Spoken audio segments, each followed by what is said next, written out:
So yun guys, so bumili ako ng gulay dyan guys. Tapos lilinisin ko muna bago hinugasan ko na si okra. Nugas ko ng maigi guys kasi galing sa palengke yan eh. Tapos hinihiwa ko siya. Ang isang okra hinahati ko lang yan sa gitna guys. Tanggalan ko muna siya ng ulo tsaka yung dolo, yung buntot, tapos hatiin ko lang sa gitna. Bale binili ko yan sa palengke 20 isang tali, 5 piraso lang yun guys. Napakamahal pala ng gulay ngayon sa palengke guys. Tapos pagka hati-hati ko yan sa gitna, binabad ko muna sa tubig para matanggal natin yung, siyempre galing sa palengke yan. Bali 2 tali yung binili ko guys, 21, bali 40. Yun, nahugasan ko muna. Kahugas, yan. Napakita ko sa inyo guys, yun o, talong at saka yung okra. Tapos ko nang hiwain. Tapos yung talbos naman ng kamote, ilalaga ko lang yan guys. Tsaka yan, yan ito, ano yun, yung seaweeds. Tapos yun, hugasan ko muna yung si talbos ng kamote, tsaka ngayon siya himay-himayin tapos ng hugas. 2 tali din yan, 2 tali din ang binili ko niyan. Wala nang 10 ang tali guys, 20 na rin yan. Ang mahal na talaga. Paano na kaya sa darating na Pasko niyan? Kalalong mamahal yan.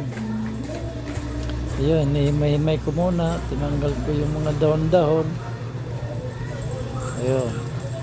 Hinihimay ko lang ng hinihimay yan guys. Tapos pagka himay ko dyan,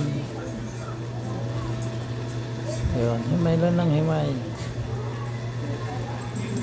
Buti nga may kutsilyo akong matalas guys. Yan, himay lang ng himay. Tapos nilagay ko sa malaking kaldero para nakababad sa tubig. Paborito ko yan kasi guys. Ayan. Tapos kahugas ko, nagpakulo na ako ng tubig, painit ako ng tubig, tsaka nilagay muna yung sitalong. Ayan, nislice ko na rin yung sitalong. Tapos nung talong, pinapalambot ko muna yan. Lalambutin muna yan sa talong. Yan, nahugasan ko mahigi yan guys. Binabad ko muna yan sa tubig, tapos bago ko siya yan,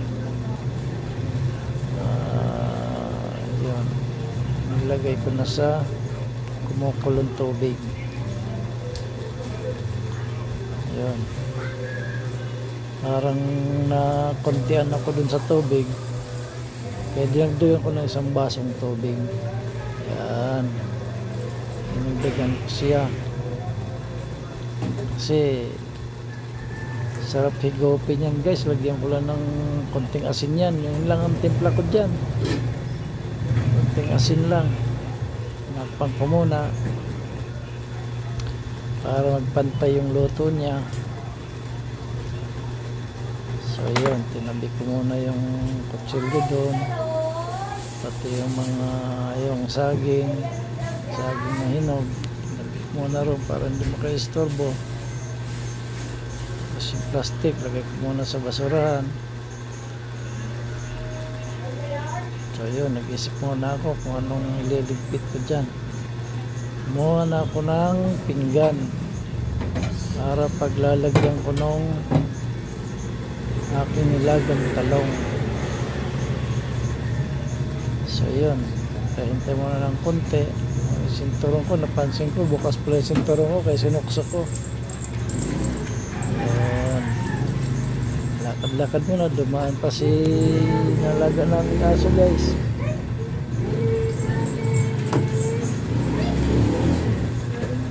Lakad muna ako para malibang ko sarili ko para hindi ko mainip. Yun, binuksan ko na. Tinignan ko kung medyo alanganin pa at tinakpan ko pa ulit. Kumuha na ako ng panandok para hanguin na siya.